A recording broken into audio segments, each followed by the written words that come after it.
Lisa, Yes, baby girl. when I grow up, I want to be a woman to society. Then so shall you be. Hey, this is Lisa Landry. Welcome to Womenis to Society. I am speaking today with Erica Iacono. Welcome to the podcast, Erica. Thanks for having me. And thanks for coming and telling us about what you're doing to help people learn more about mesothelioma. Thank you for letting me. It's okay. It's a tough word to say. It's a harder word to cure. Yeah, what's going on? Like, all I know about mesothelioma is that I see commercials about it with very depressed looking people late night on my TV set. Yeah, it's pretty sad. So it's a pretty sad disease, and I think the problem is that most people's exposure to mesothelioma is those commercials with lawyers that look super shady and are asking people who have been victims to contact them. And that is definitely one side of the story. So mesothelioma is a very, very rare cancer, which is caused by asbestos exposure. So if you think about anything in society pretty much has or had asbestos in it, so anything from brakes to Navy ships to the insulation in your home to bricks that are in your house.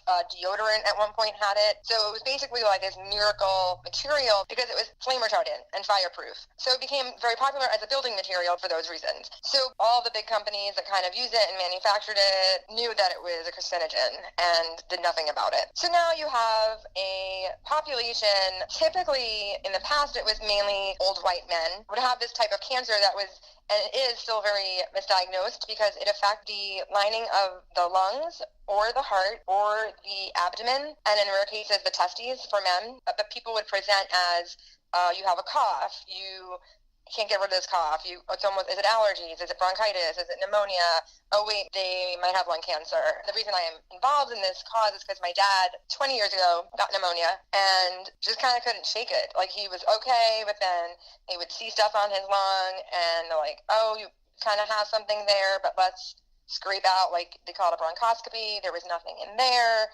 They took fluid from his lung, nothing in there. And then finally, in March of 2000, the doctor was like, we need to get to the bottom of this. Let's go to a thoracic surgeon. And they opened him up and they were like, this is cancer. And that was March 6th. And then the next 7 weeks of my life were terrible. And he passed away on April 29th. And he was 51 years old. And I was 22. My sisters were 15 and 18. And my mom was 50 and a widow. So it was the shittiest time of my life. And to this day, I do try to deal with grief with humor. That was not funny, so it was hard to do that. Yeah. Couldn't make jokes then. Now it's kind of, you can make some jokes every now and then. I guess it's 2000. There's no Google. I don't even know who the search engine was. But you're like plugging in mesothelioma, and what's coming up is 8 to 12 month survival rate. The lawyers are coming up. Every now and then, maybe a clinical trial. So my dad, unfortunately, they just basically got to him too late because they misdiagnosed it. And he just got too weak, and the tumor around his lungs grew, and it suffocated him. My immediate thought was like, what can I do to fix this, right? So I just can't like stand back and let my dad, who was amazing, it's corny to say, like, died in vain. So I researched, and I found the Mesothelioma Applied Research Foundation. At that time, it had just been formed, and it was formed by a law firm. So that was its original roots, were in a law firm who used some of the money they got from these $1 million lawsuits and settlements that they got. They put it into money to start this foundation, to start research, which was very admirable of them. Yeah. But yeah, it was great. But when I called up and I just talked to this man for like an hour and told him my entire story and my dad and blah, blah, blah, and every medical term that I knew. And a month later, my mom gets a package and it's a deposition. And I was like, oh, no. So Wow. I'm glad to say that that is almost 20 years ago, and that is nothing what the foundation is now. The foundation started to pick up some steam and had some very reputable people and experienced nonprofit people running it. Got some more medical people, scientific advisory board. We call ourselves the Meso Foundation. It's easier for people to say. We're the only nonprofit that is dedicated to research for mesothelioma. There are some other ones that look at asbestos prevention and banning. Those are important things, but the thing with mesothelioma is that the latency period can be anywhere from 15 years to 50 years, which is why you see a lot of people in the military get it, guys in the Navy who worked on these ships in the 40s and 50s, and then like 50 years later, they have mesothelioma, because it just takes that long. Steve McQueen died of mesothelioma. Warren Zevon died of mesothelioma. You'll never see that. They'll say lung cancer, they'll say something else. But I was a maniac in the beginning. I remember when Peter Jennings died, and he died of lung cancer, but they were naming other celebrities that died of lung cancer, include and Steve McQueen, and I literally called up like the New York Times desk. I was like a lunatic. You're like, fake news, that's fake news. That's not accurate. And really, once 9/11 happened, that's when I really got a little crazy, because I worked in the city, not far enough downtown to have been covered in the dust, but far enough to see it, to smell it, to know everything, far enough downtown to have the missing posters and all of that. And all I could think was, this is going to be an epidemic. In 20 years, all these people down at ground zero, who now you do see are getting types of cancer, we're just hitting the latency period. We're just at the beginning of it. So I do know a guy who's 43 years old and worked down there in his early 20s, and now he has mesothelioma. Do we know for sure he got it there? Probably. That's the only place he ever would have had exposure. Well, I do know that my neighbor, I lived in New York City on 9/11. I was further uptown. But I do know my neighbor came down and literally knocked on our door to say, don't go downtown. If they're looking for people to help out with this tragedy, go give blood or donate clothing or food or whatever you can do to help. But don't go down there, because he had actually been working on asbestos removal in one of those buildings. Yeah. The Twin Towers, around 1972, they banned asbestos as a building material. But the problem is you have an entire city built of buildings that were way before 1972. Yeah. So those towers, this is not the right number, but let's say the first 40 floors of those towers were built with asbestos. Something like 2 million tons of asbestos in that dust that covered everyone. And you had Chrissy Todd Whitman saying, oh, it's safe, it's safe. That really infuriated me. And I had no one around me that had been affected by mesothelioma. I mean, I actually, ironically, had a neighbor who was 37 years old and had gotten it because he worked in college. He worked as a construction guy or something. And then a woman whose husband was a plumber, and he came home every night and she washed his clothes, because it was the 1960s, and she got it. And that's a very common thing. You see a lot of wives. I know people in their 40s, their dads came home from working in the GM plant and they had asbestos on them because of brakes, and they hugged their dad day after day and got mesothelioma. But this is now I know all of this. How my dad got it, we're not entirely sure, but he worked as a New York City school teacher for 30 years in the same building. He did tell my mom at points, not knowing that he was ever sick, but there was flakes of asbestos coming down on the ceiling.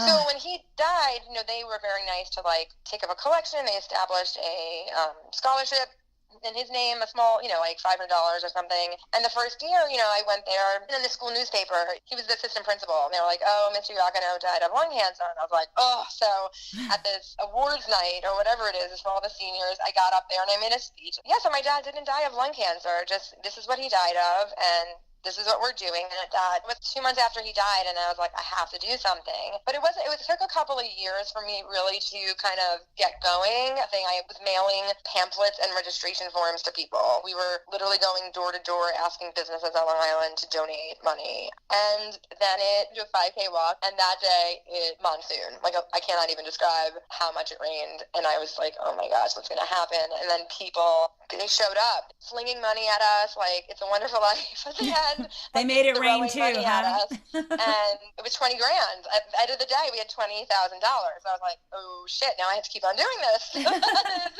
So I just did my 12th one. It kind of morphed the 5K walk to cure meso, and I've done it in April for every year except for this year. I moved it to September. September 26th is National Mesothelioma Awareness Day. Yeah, I want to go back to that speech where you stood up to honor your father, and these people at the awards ceremony or his honoring his memory are saying he died of lung cancer. And yeah. I think it's remarkable that you had the presence of mind in such a grief-stricken situation to walk up there and say, no, that's not what happened to my father. Let's set the record straight. I applaud your punk rock attitude, Miss Erica. Yeah.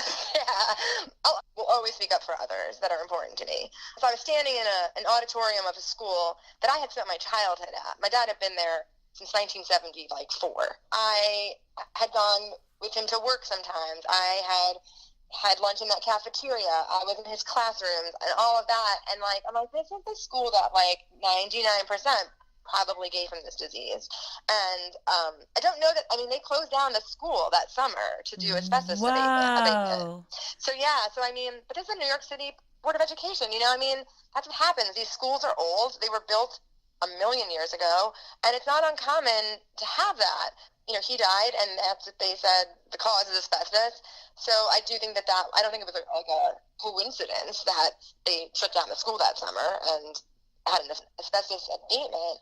My dad was 51 when he died, so his wake, 3 nights and 3 days, craziness. My best friend from college was there, and he was like, you guys, this is like the hottest club opening ever. Should I start charging $5 to get into there? Because it was just lines around the block of people, because my entire family was very vested in our community. He was a teacher for so many years.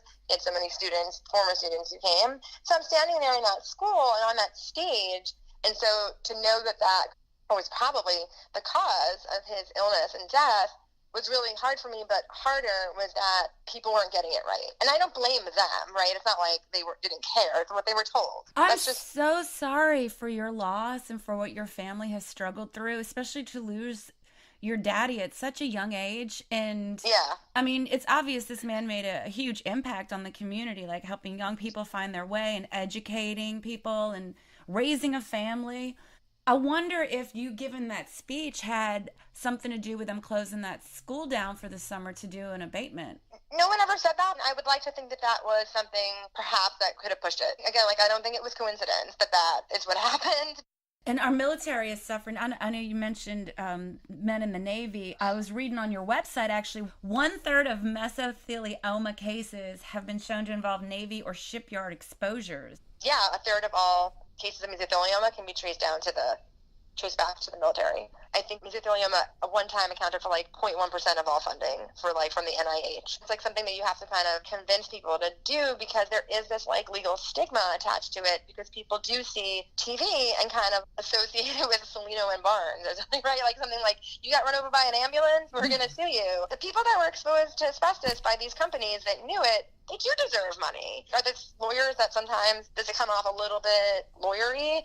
Yes, but that doesn't diminish the people and the families that were affected by it. So for the past 6 or 7 years, we go to the Today Show Plaza. We go there and we, kind of wave our signs. And a couple times I've gotten on TV as a spokesperson, and I've had my 30 seconds of fame. And I've gotten to talk about what the foundation is and what meso is. And that's been really rewarding.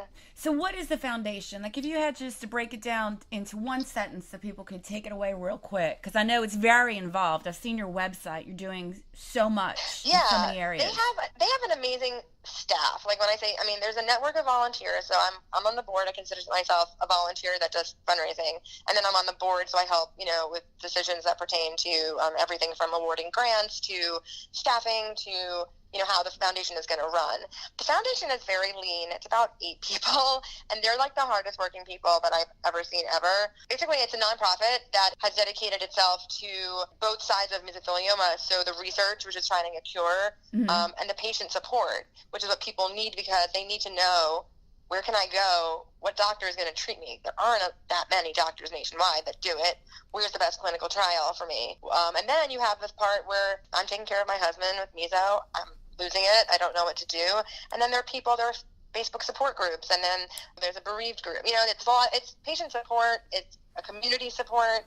And I joke around with some of the people that I've met. I'm like, this is the best club I never wanted to be part of. Yeah. And we say that. We're like, I love you, but I wish I never had to know you. Like, that's the kind of thing, So we could have met for drinks somewhere in a train station, and yet here we are. Exactly. It's very complex, your website and your organization, but it is very simple. And the way that you've laid it out, it's very easy for someone to find the resources they may be looking for. I noticed that you, even in your understanding the military relevance of this disease and how it impacts, especially ex-naval people, you actually have a phone number there that military can call so that they can get the VA to take their claims more seriously and perhaps get them the right help. The foundation has been really good for it. Like I said, I don't even know, it might not even be 8 people. I mean, these people are really working overtime, like over and above what I would ever imagine a job to be.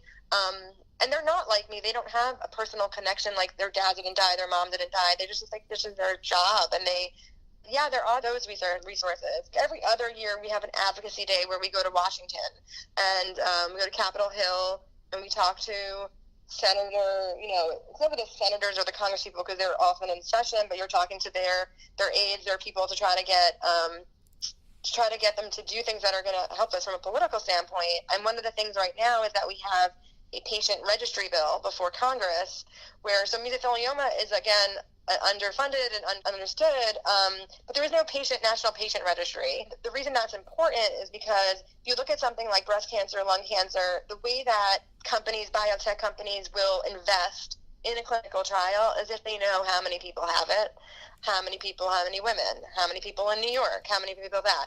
We don't have that right now for mesothelioma because that costs money and that has to come from the government. So you would think that would be like super simple, right? Like this is not that complicated. It's not going to cost $1 bajillion to do that. But then everything is so partisan, but it is still alive. So that is something that we're asking our foundation people who are interested in the foundation or involved is to take a look and say, okay, is your congressperson already signed on to this bill? And if not, like, call them up and say, it's not that hard. It's really like, it's one of those things when you hear about, like, why are we even voting on this? Like, I know that's the procedure, but it shouldn't have to be hard. If people wanted to sign up to get on this, to help you make this bill happen, this patient registry. There's information on the site as well. There should be there. Under advocacy, it's called, like, the Mary Jo Spano registry bill of, I guess now it's 2017 or 2018. Do you think that some of the reasons why this isn't more in the forefront is because it's been diagnosed? It's called lung cancer. It's called this. It's called that. Black lung, maybe even, when it actually is meso? Yeah, I think that's a part of it. And I do think that, again, like, I would accurately describe it almost as, like, I don't want to say blue-collar disease, but it is more like working woman's disease. People who, again, working in plants, working in factories, working on plumbers, construction workers, like that sort of thing. But some of them are in the middle of the country where there's not going to be a doctor for mesothelioma. So they just either get misdiagnosed or they're like, oh, I don't know what this is. And then they're dead anyway in like 3 months. So it's kind of like not knowing those numbers too about really who it affects. And I don't want to be this like doomsday crazy person who's like, 9/11 is 20 years ago, and everyone's going to have it. I hope that's not true, but it has to, like, I don't want it to take, like, an epidemic or, we're already seeing those people that really, there are people who gave their lives, and then there are people who are giving their lives now, 20 years later, because they gave so much of their time. That's not cool. Like, they deserve, everyone deserves better, but those people, especially like working on those piles day after day for months and months and months, and now they're getting cancer, never mind mesothelioma, like any type of cancer. But that's the people that I think about, they should have better. Like, this is 20 years later, and it is better. Like, there's better treatment. I know people who are like living with it or don't have any evidence of disease, which is a miracle, but most part there are, if you live for 2 years, it's a lot. I do think it's raising awareness. It's getting involved. I'm not going to lie. Like, it's hard. Like, it is hard to organize an event every year. It's exhausting. There's a lot of logistics. And every year I'm like, oh my gosh, I don't know if I can do this again. I don't know if I can do this again. And then it's over. And then I meet 3 more people who just lost their parents to mesothelioma, and they end up coming. And then I'm like, okay, I have to keep doing this. Do you find that cases are increasing or decreasing based on doctors getting better at recognizing what this disease is? We're seeing a lot more younger cases, a lot more women, and maybe that is probably because of the diagnoses now are better. I don't think you would find a doctor now that doesn't know what it is and hasn't had some exposure to it, but there are definitely, you have your experts, and they're mostly at biggest medical centers in the country. Yeah, you definitely have to be, I don't know if this is the right adjective, but lucky enough if you come down with a disease to be in a place where people actually know what to do with it, to eradicate it. So the foundation's credit, they have helped, organize these symposiums where they bring together biggest doctors in the country. And granted, there aren't like a million of them, but there are enough that are on, from either Sloan Kettering or Mayo Clinic or Cleveland Clinic or Baylor, like all these different hospitals in, LA, like they're coming together. There are people coming from other countries who are now gathering and really putting them together at like NIH, and they are talking about new treatments, new discoveries. Is there a genetic component? And then on the same token, you have the patients that will also be privy to that information, and then you have community events where well, it is a release, though. It's cathartic, and you do have that group of individuals that you share a bond with, which is, yes. We lost somebody to something completely preventable. Right, and it's very easy to get angry, but I think my anger was like in the beginning, and I just really didn't let myself be angry for more than a month, honestly. Like, I just let myself, like, okay, this is what I kind of have to do. This is how I'm going to take this tragedy, and I've raised $200,000 for the foundation in that time. And that, I know, goes to, everything from helping run those support groups or helping travel grants or going partly to a grant. There's all different ways it goes. And I think the most important thing about the foundation is that you have a lot of nonprofits where you'll give money, but, out of every dollar that's given, maybe 60% or 60 cents goes to the actual foundation. Like, we're above 90. So, I mean, really and I'm on the board, so I see what they're spending money on, and it's nothing that they don't need. Yeah, I noticed on your website your stats for breaking down how your contributions are managed by the Meso Foundation, and you seem very transparent, unlike a lot of other places that kind of pocket the money or lose it. Yeah. Well, yeah, and that's the thing is, like, I think now I'm very conscious of where else I donate. I do donate to other causes, but I am, like, very cognizant of that. We don't do any referrals. So if someone comes to us and say, hey, I'm in New York, what law firm can you recommend? We'll never tell them where to go. Mm-hmm. But there are law firms who will donate to us and will support us regardless of that. Yeah, no, I get it. I get it completely. Especially when you think about all of these companies knowing that this product was harmful and they still put it on the market. Do you think that's one of the reasons why so many people get misdiagnosed? I think the reason, again, I'm not a medical expert, so I wouldn't want to. I'm just thinking the reason why people misdiagnose is because it's a very hard disease to diagnose. For example, my dad, he had pleural mesothelioma, which means that the disease was in the pleura of his lung, which is the space between the lining and the other lining. So they went inside my dad's lung, which they did several times, and scraped out cells. Aww. It wasn't there. It was in the other spot. Or if you have peritoneal, which is in the lower abdomen, that very often gets misdiagnosed as ovarian cancer in women because of the pain. They just aren't really very hard to diagnose. I think it's hard to diagnose because it's hard to diagnose. I think it is in the past 20 years. I think people are much more aware of it because there is more research being done. There are more papers being written. There are more doctors who are focusing on it. I think that's all very helpful. It doesn't present, it could be years. Like, my dad had a pulmonologist for like 4 years who was, you look good, you feel good, I don't want to cut you open. And if that's you, like, you're the patient, you're like, all right, the doctor said I'm fine. Right? So you don't want to be like, okay, can you please cut a hole in my chest? Like, take something out of me. I have really good insurance. I want to use it. Yeah. So, I mean, it does present as several other things, and sometimes not cancer. So that's the other thing. It's like, they could think it's another cancer, but sometimes it's like, oh, you just have, like, allergies. Like, I mean, the cough. Like, my dad had a cough forever, and they were like, it's allergies. Like, after he died, I looked in his medicine cabinet, and he had, like, Claritin and Sudafed and Nasacort, like, all these things that clearly not going to treat cancer. And also because my dad, I mean, to be fair, my dad wasn't a plumber. He wasn't in construction. He didn't run the military. He was basically a white collar. He was a teacher. So, I mean, that's also the kind of thing is, like, recognizing now that asbestos exposure can come really, really from anywhere.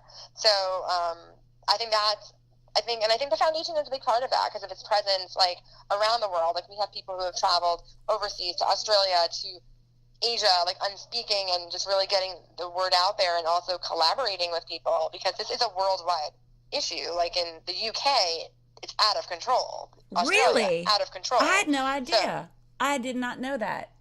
Yeah, out of control. I mean, there's a town in Canada called Asbestos, Canada. Still asbestos there. There's a town in Montana called Libby, Montana. If you ever Google it, there's a documentary. The entire town was infested with asbestos, and they did nothing about it. And I mean, they got asbestosis, mesothelioma, lung cancer, like all these different things. It makes you a little crazy when you start seeing that, but I'm much more comforted by knowing the hundreds of people like through the foundation, people who work at the foundation, who are doing everything that they can. Again, are we going to cure mesothelioma? I would hope so. But I think much more realistic is to have better treatments, better detection, and support, and support for those people, because it's a lonely thing to not have anyone around you that's been what you've been through. Yeah, you need people around who understand. But I know that it's always about finding what's right for you, your decision between you and your doctor. The treatments are limited. There's one type of chemotherapy that can be used. There was one clinical it's gotten better, but the treatments they're very often surgical. It's literally having one of your lungs taken out. I know a gentleman who is in his mid-40s, he had 2 ribs taken out, his lung taken out, his part of his diaphragm taken out. And thank God right now he's no evidence of disease. But I don't know enough, honestly, about the scientific, the treatment side of it, because my dad never had any treatment. At one point, he was at Sloan Kettering, just for pain management, and they said, well, he's a candidate to have they call it an EPP, to have one of your lungs taken out. And he's like, but if his cancer has traveled on the other side of the diaphragm, then we can't do it. And it turned out that his cancer was contained. He was just too weak. How can people, if they want to get involved, especially in Long Island, in New York State, how can they get involved to help you over at the Meso Foundation? I think the first step is to go to the website, which is curemeso.org, and you'll see that there are a ton of different options. We've really split it up as far as, patients and research and doctors and advocacy. There's a couple different ways. I think the number of fundraisers, I don't have the exact number, but I know it is over 100 for sure for the year. So if there is someone in the New York, Long Island area, we have a couple people who run our fundraising program that are great about either helping people do their own fundraisers or connecting them with someone who's already doing a fundraiser. Because sometimes it's a little bit easier if you're in the same place. It does make sense to join efforts. So I would say the first step is to go to the website, and there's so much there. Everyone is super receptive to, any questions that you have, whether it is about treatment. We're also on Facebook, so it's called Mesothelioma Applied Research Foundation. If you unfortunately have the disease or have been affected, there are tons of support groups that are closed private groups where people get, really feel empowered to really talk about it and talk about how they're feeling. Which is hugely important. What you're doing is fantastic. And I'm so sorry that the catalyst for you getting involved was the loss of your father. Yeah, and I try not, sometimes I kind of struggle with that, because like I said, it's the kind of thing where all these great people that I've met, I wouldn't know. But I like to think that, I don't say things happen for a reason, because I don't think there was a real reason for my dad to have, died that tragically. But if that had to happen, then I'm glad that I've been able to do something about it. Yeah, you're channeling your powers for good. Yes, my superpowers. And hopefully we will be avoiding some sort of catastrophe in the next few years over all that asbestos that was released in downtown New York City. God forbid something horrible does come out of it, though, as far as spikes in meso in that region. Your foundation will be here to support your neighbors. Yes, and I think, and that's where the money comes in. They're talking, that's where the political advocacy comes in, and really pushing for that. One of the women I know through this, she lost her son at 32 years old, and she said, we have to do to this what they did to AIDS. They threw money at it, and now, again, of course, people have AIDS, but think about it, there's so much more treatment, and it's not a death sentence anymore, and that's what I want this to be. I don't want someone to think I have mesothelioma and think immediately I'm gonna die. I want them to think okay, I'm gonna live, and here's how. That's beautiful, Erica. Thank you. Okay, thank you so much for inviting me. Thank you, Erica Iacono, for everything you're doing with the Meso Foundation, and especially for what you're doing to help New Yorkers. Thanks, y'all, for listening. Please come back to next Womanist Wednesday. You can find me on my website, lisalandry.com, and if you sign up for my newsletter, you will receive a free audio download. Shout out, Ari. I love you, little boo-boo.